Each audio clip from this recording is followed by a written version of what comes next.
Hello everyone, my name is Dr. Yakuri, aka the Parody Dentist. I'm really excited to be here today with you guys because today we're gonna make a special video only dedicated for 2020 World Top 100 Doctors in Dentistry, specifically the peer-to-peer system. Today with me is Dr. Shah. Welcome, Dr. Kiano. Thank you. A little bit about Dr. Shah. He's a practicing dentist and entrepreneur from Southern California.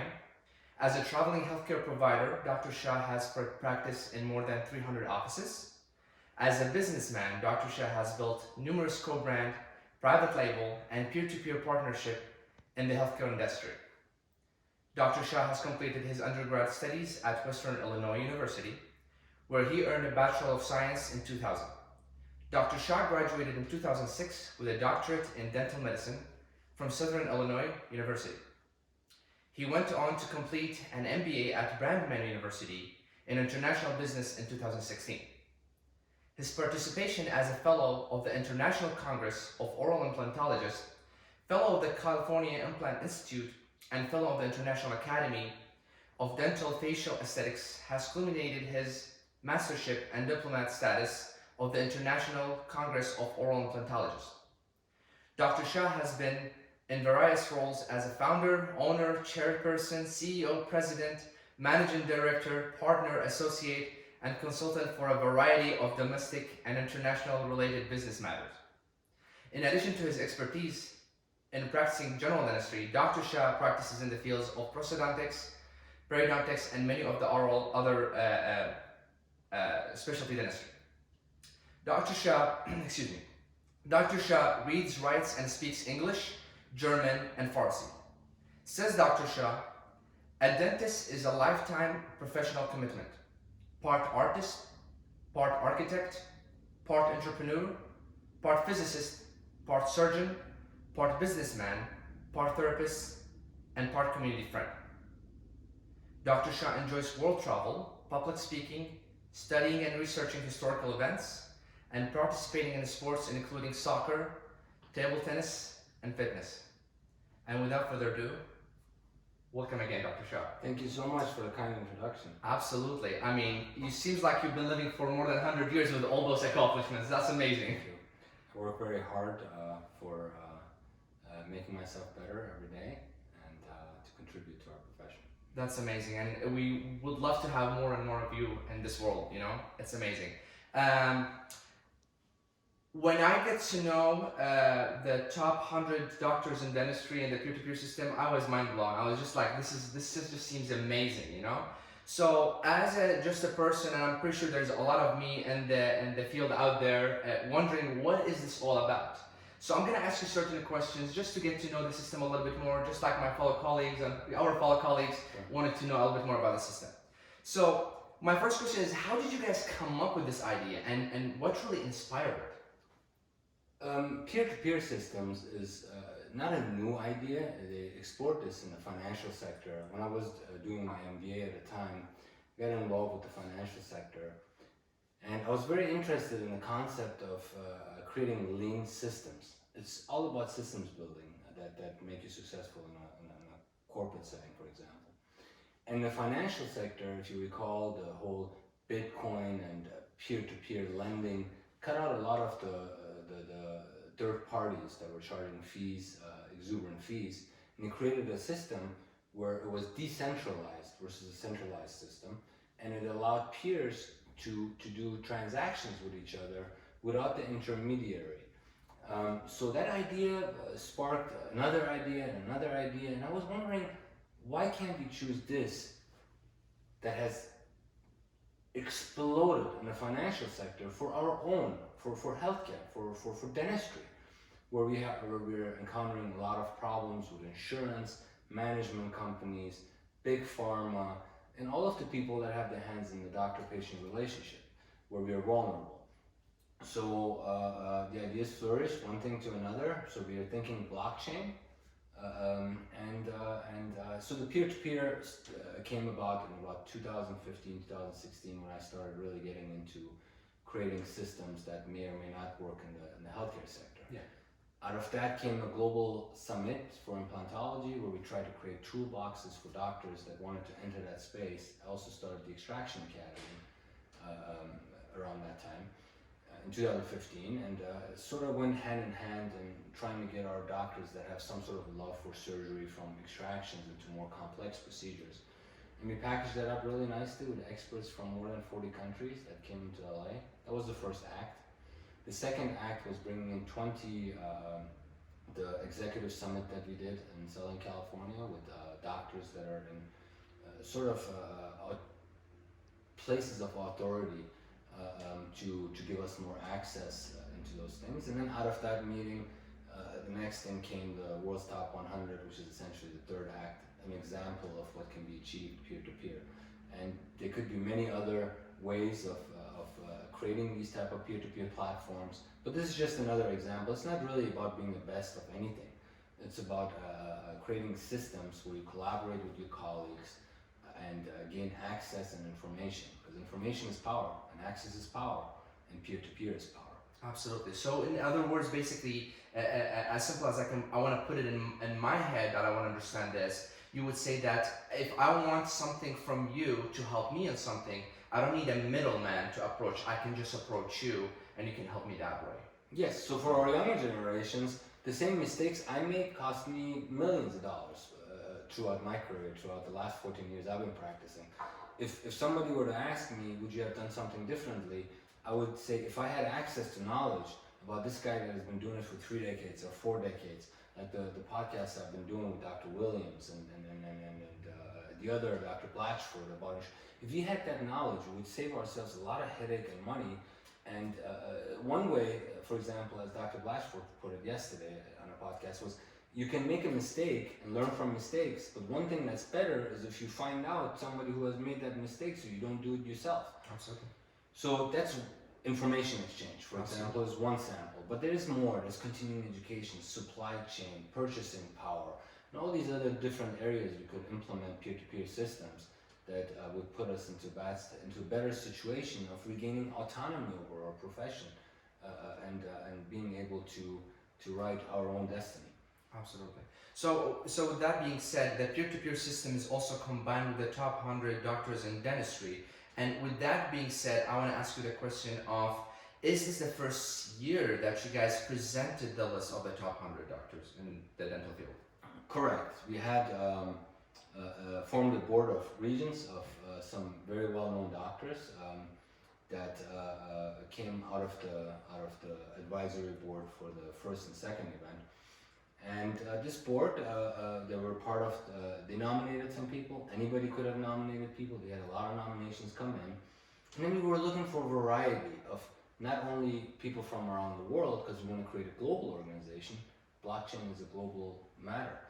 But also people that are in various specializations and people that have done something that has contributed to the profession of dentistry. People that have access, that could give us access, so we can accumulate that knowledge and pass it out to our colleagues. So a variety of things went into play when we made the selection.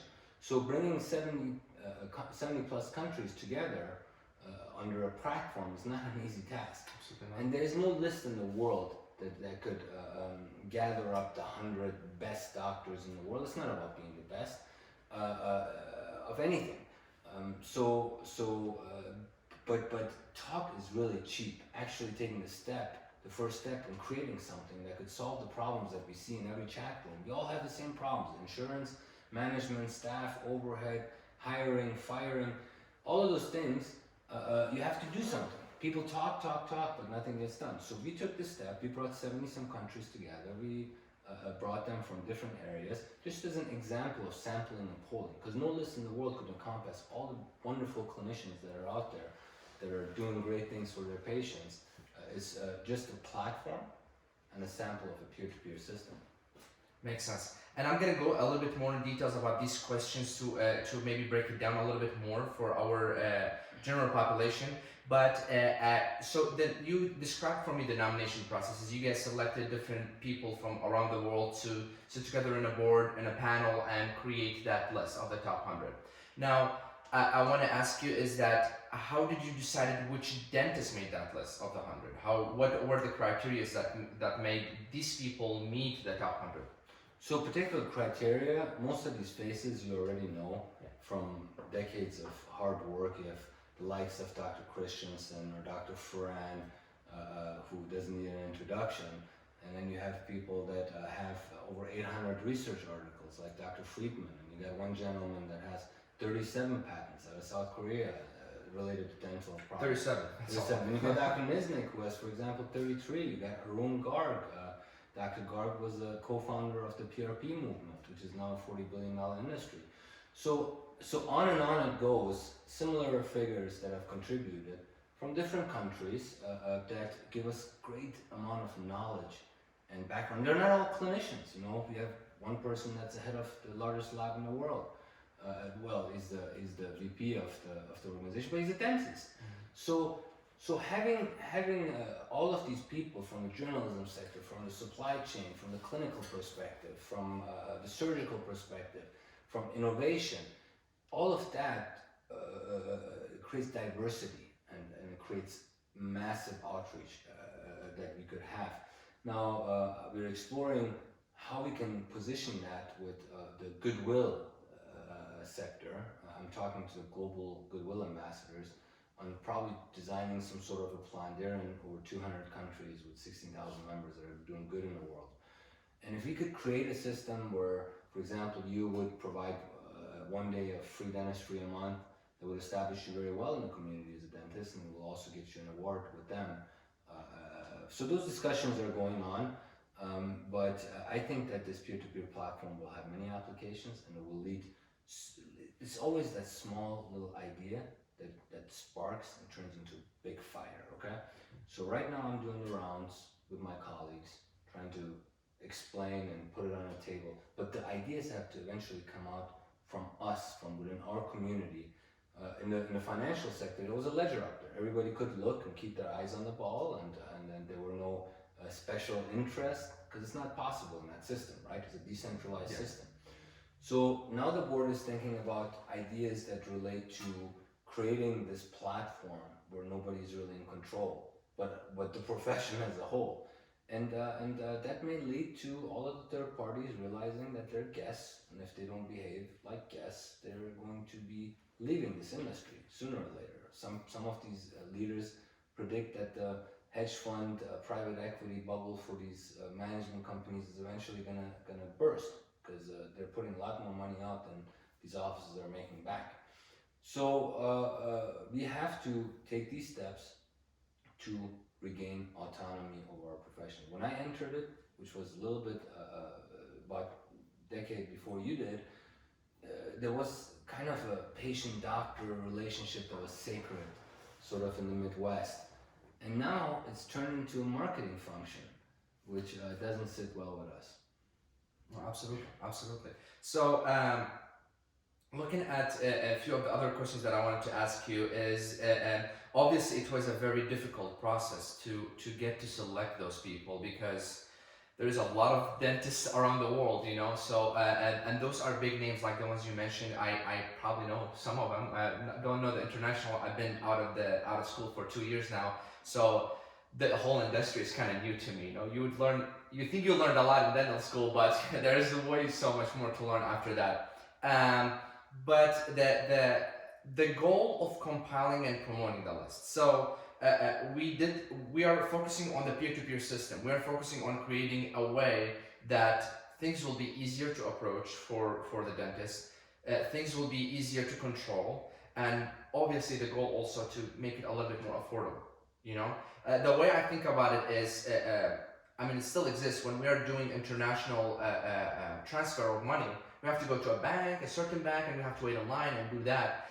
While now, if I want to send you money, I can Venmo or I can use Apple Pay, and boom, in one click, I gave you money. Done. So it's kind of the same. I'm assuming it's kind of the same system that we're trying to approach, which is a wonderful idea, because the industry is so big. The thing I think about the difficult part, like me practicing recent, like starting now, when I want to buy, for example, burgers, you know, like I have to go to certain websites that charges almost an arm and a leg, you know. in the burst kind of perspective. I mean, it doesn't cost that much. But when you go to, like, for example, eBay or Amazon, you're like, whoa, this is like 10 times cheaper. I'm like, is this good? Is this bad? But you don't know, you know. So I think it is a good idea of like start the peer-to-peer system, because it's gonna help each other as a industry, as a colleagues to help each other grow without having that middleman that gonna charge for in the end of the day, you know. So I really admire this whole process and this whole idea of the peer-to-peer system. Um, so with that being said, what do the general population, or maybe more specifically dentists, do need to know about the system? How will it really impact their life? I mean, I did explain it for me how I feel like it's going to impact me, but how do you feel like it's going to impact the general dentist or dentists in general around the world? Or patients. Think about it. The reason healthcare prices are so high is because of these corporations, because of what they charge us to for overhead. So when we do an implant, we have to pay so much for an implant, and then we have to extend those costs and the parts and all of the expensive things that we have to deal with, guides and this and that. We have to extend it to the patients. So healthcare prices go up, right? When you create systems that are lean and you eliminate certain expenses, then those savings can be extended to you. Let me give you an example. A company that sells you the chairs or whatever, your supplies. Yeah. Some of them have exuberant customer acquisition expenses, could go up to 30%, right? So if you eliminate that expense for them, their main goal and objective is to sell products and whatever it is that they're selling. So when their customer acquisition expense is somehow eliminated by a group of doctors coming together and purchasing from that particular vendor, suddenly they can extend those savings to that group because they're getting their customer on a platter, right? So there's no customer acquisition expense. 30% is no joke, right? 15% is no joke. 20% is no joke. So those savings come to us, and we can extend certain amount of those savings to our patients when we do the procedure. So now you've created a direct lean system that which is known as purchasing power that you could do. But the problem is everything good gets corrupted, right? You have organized dentistry that is now accepting these management companies and all of these schemes after years and years of lobbying and manipulation. And so everything good could go corrupt. Power corrupts with time. So we need an independent system. So what a board is directly heading is a self-sufficient, independent system, independent of ownership or control of any one person or one entity or one board, whatever it is, right? So self-sufficient system that will allow us to empower and enable ourselves. When we pay these companies exuberant amount of money, something that's in a catalog that costs twice of what you see on Amazon or eBay, we are empowering them. We need to empower ourselves. When we empower ourselves, then they have to come to us, because without us, they don't exist. And that's the story. The same way the insurance companies came in and we started accepting them when there wasn't one of them, the same way they're going to exit the industry if you stop taking them. So I'm not recommending to stop taking them. I'm recommending what Dr. Blatchford said, is to just go out of network and give the patients the bill or file for them, but always focus on your own fees when you're doing a procedure, because we don't treatment plan based on what insurance companies say. We treatment plan based on what's in the best interest of the patient, correct? Absolutely. So these third parties have, after they gained market share and kind of hooked us like a drug, now they're turning around and now they have the upper hand. You know, you guys don't want to take our insurance, great, the next guy will, and we won't refer you any patients. But when they devalue our procedures and us and so some CEO can make more money, that's when we have to draw a line. Say, hey guys, you guys came to this door and you're going to exit through this door if you guys don't change real quick. And that's what we can achieve through a peer-to-peer system. Not just the insurance companies, not just the management company, anyone that wants to interfere with the patient-doctor relationship. Absolutely, and I think what you mentioned, like you hit it on the nail, like it's perfect, because I think a lot of people, like from my experience and hearing people and seeing on social media and everything like that, is that a lot of people struggle with the overhead. One of the biggest nightmare is the overhead. How can I keep it low? How can I keep it low? Well, how are you going to keep it low if everything costs a lot, you know? But if we control that market, if we have the ability to say what the price is, And the same thing go to the insurance, where it's like basically they're dictating what kind of treatment we're supposed to give the patient. And I'm like, this is the line we have to draw. You know what I mean? It doesn't work that way. It's a treatment planning for us. Yeah, basically that's what it is. It's like where we do 2 cleanings a year. What if the patient You don't pay for this and you pay for that. If you did that, you'd lose your license. If you told the patient, I'm going to do this, these are the, instead of giving the patient options, you say, I'm just doing that, I'm not doing this, you could lose your license for not, you could get in trouble for not giving them the options of all the treatment modules. But the insurance companies waltz in, they set the rules. First thing that comes out of the patient's mouth is, does my insurance accept it?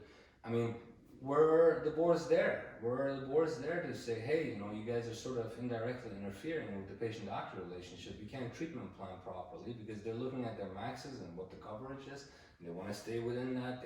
Every year it's something else they don't cover. Absolutely. It's a joke. It's absurd. Absolutely. Yeah, and in the beginning, people like me who, if they want to open a private practice, or people who have a private practice in their early stages, is that you have to be okay with accepting a lot of insurances, because your name is not out there that you'll be like fee for service from day one. You can't do that, But one way you can control that is with the overhead. One way you can control that is by buying those materials, by buying those equipments, which is kind of what I'm going to ask you for, like a transition for the next question is, do you think this peer-to-peer system is a first step to something bigger? Do you think that we're going to be able to create a network just like Facebook or Instagram, where it's going to be dedicated specifically to dentists, where we can help each other, whether it's, for example, buying equipment, whether it's buying or opening a practice, or what is even the ideal steps for certain procedures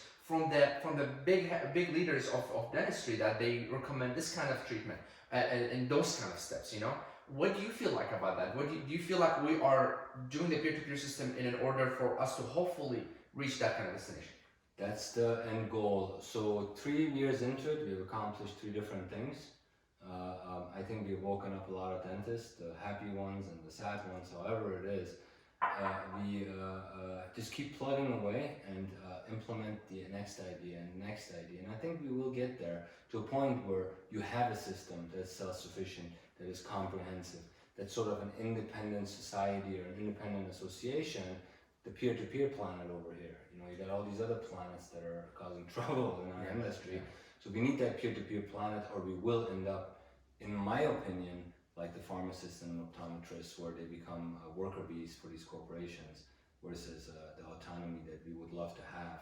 And I commend you for planning to set up your own practice. And all of our younger colleagues, either you're living your own dream, or you're empowering, or you enabling somebody else's dream. In order for you to live your own dream, have full autonomy over your materials, your equipment, your practice, your staff, and everything that trickles down to chairside, you need to be your own boss. I work 3 days a week. I have 2 chairs. Build a over $1 million practice in year 2 with $100,000 investment at first. There's some TI things to know. There's a lot of tips and tricks that you could get from your colleague. Absolutely. If your colleague, if you engage with your colleague. Well, I got first dibs here right now, so. I'll be there for you. I get calls all the time. I bet. Almost every day I get called from a different young dentist. This is what I want to do. This is the stage I'm at. So I know some people that come to your office and shadow you before you even apply down school. So I saw that on certain posts that you had on Instagram. So that was awesome. Yes, that's been going on for years. And they asked the same questions I had when I was at the beginning of my career. And it makes sense. It makes sense. Absolutely. So I'm glad that this is actually going on, and I'm glad I'm in the generation where we are able to do that, because I think it's important, and I think it narrows down to are we getting help? Are we getting help from the right people? You know what I mean, in general, and I think we are going to the right direction. But at the same time, I wanted to mention is that going back to the point where selecting those 100, it's a I can only imagine being in your shoes or other people's shoes who are like part of the selecting process, and not people sending, bombarding the emails of all this nomination and who we can select. But the thing is also, as a leaders in dentistry, and one thing I learned, I don't know who said that saying, but I just love it, and I'm always gonna say it. It says that if you want to make everyone happy, go sell ice cream. If you want to be a leader, not everyone going to be happy. So that is what it is. It takes a lot of effort. It takes a lot of. Might have been Steve Jobs. I think it's, yeah. I think it was Stephen Jobs. I'm not sure. I think it's that. Yeah. Yes. Some in some form. Go sell ice cream. Yeah, exactly, and that's what it is. Is that and when you want to achieve something big, it's not gonna be easy. You know, if you wanna climb Mount Everest, it's not gonna be like walking down the streets. You know what I mean? It takes a lot of effort and a lot of dedication to be. But you can sit there and talk and talk and talk and not do anything, or you can take the first step and do something for somebody. We can't save every dentist in the world. The ones that actually see value in this project, that want to join this project when it's ready and up and going, you can start by creating more and more peer-to-peer relationships. That's probably the first step. The second step would be to create an environment where we all put our egos and differences aside, or most of whom are willing, and look for a bigger vision where we collaborate and actually resolve all of the issues internally versus turning to outside parties. Absolutely, and I think again, like I said, this seems like it's a lot of work, but I am one of the biggest supporters for you guys. That I admire you for doing this, because this is gonna. I see the future that this will help not only me, but it will help a lot of dentists. Even though if we get some pushbacks, it will happen. No matter what. But I think action speaks louder than words. And we have to really take big steps to be able to achieve that, because it's for the better for our world, you know. Money is not the driving factor for us. Throughout the nomination process, and we looked at hundreds upon hundreds of nominations and applications and referrals, and when the board had to have majority vote, we were looking at their credentials, research. Have you done something in innovation? Have you done any humanitarian work? Have you done all of those things? We have a few humanitarians on that panel as well. All of those things were considered, and we had to have majority vote, but it was never about the money. There was no money exchanged to the regions, to any of the top 100 who voluntarily came in, once, you know, especially those that thoroughly understand this peer-to-peer concept. And there was no money exchanged with myself of having countless hours allocated to trying to build this peer-to-peer systems for my colleagues, and there's been absolutely $0 exchange in any capacity. And that's wonderful, and that's just wonderful, you know. But in the end of the day, just envisioning how much it's going to impact our industry, it's priceless. Great. It's amazing. Absolutely. And before we end the session, my last question is, I was reading a little bit about it, and I heard there's a possibility of a gala or something like that going on. So I know it's in the early stage, this whole system that's going on, but are we having ideas of where the gala gonna be, and when, and who's gonna be there? So. Okay, I'm gonna take this up a notch, okay? Okay. Before you answer too, I hope I'm invited, because you have to have a performer on the stage. We might need a co-host.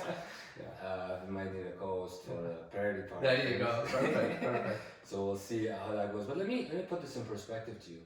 They put 100 scientists and researchers into a room who invested tremendous amount, millions upon millions of dollars, and they came up with a nuclear bomb, right? So imagine putting 100 doctors into a room. What could be achieved, right? What could come out of that? If they mingle, if they talk, and from all over the world, right? Some significantly accomplished doctors. Again, I don't want to say the best of the best, because that's not what it's about. Yeah.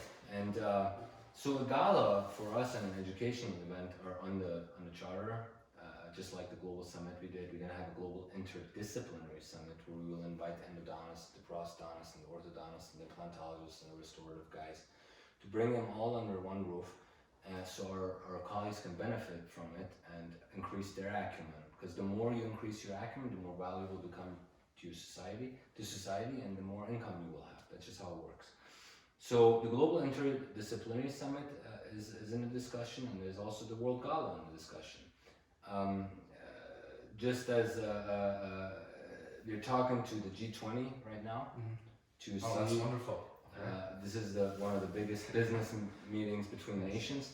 If you could also get in with world leaders and see if you can influence policy for the better with this peer-to-peer concept. So been discussions of having the top 100 and a select group of them, about 20 of them go down, or all of them go down, and actually have the gala there, but 20 people participating with the group, or holding it in Hollywood, kind of like the CNN Heroes or the Golden Globe, in the same room actually at Beverly Hilton. We were talking to them as well.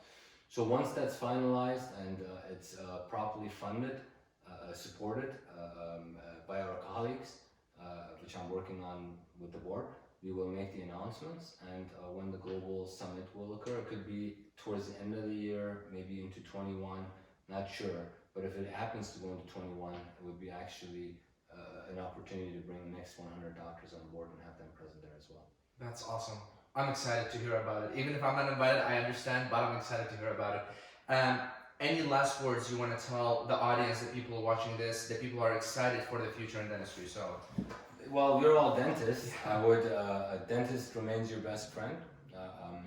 I highly recommend working with doctors and people that, peers are also people experts in the industry that have track record. We have a great love for evidence-based research. So if you're working with somebody, find out what they have accomplished, what sort of results they've had, and where they go. Dentist is your best friend, and you can go as far in life as you want to go. You'll be surprised how the no's at first turn into yeses, but you have to ask. Okay. absolutely. It's not oh, Dr. Christensen or Dr. Blatchford. These people want to help you, but you have to take the first step and ask. So you can achieve anything you want to achieve in life, and I think you're going to achieve it better, faster, and stronger with your peers. Awesome. Well, I appreciate you driving all the way from California to Arizona to meet with me and make this video for the colleagues out there and around the world. I'm really excited to see more for the future and more for our industry. And thank you. Thank you so much. Thank you so much. Appreciate it.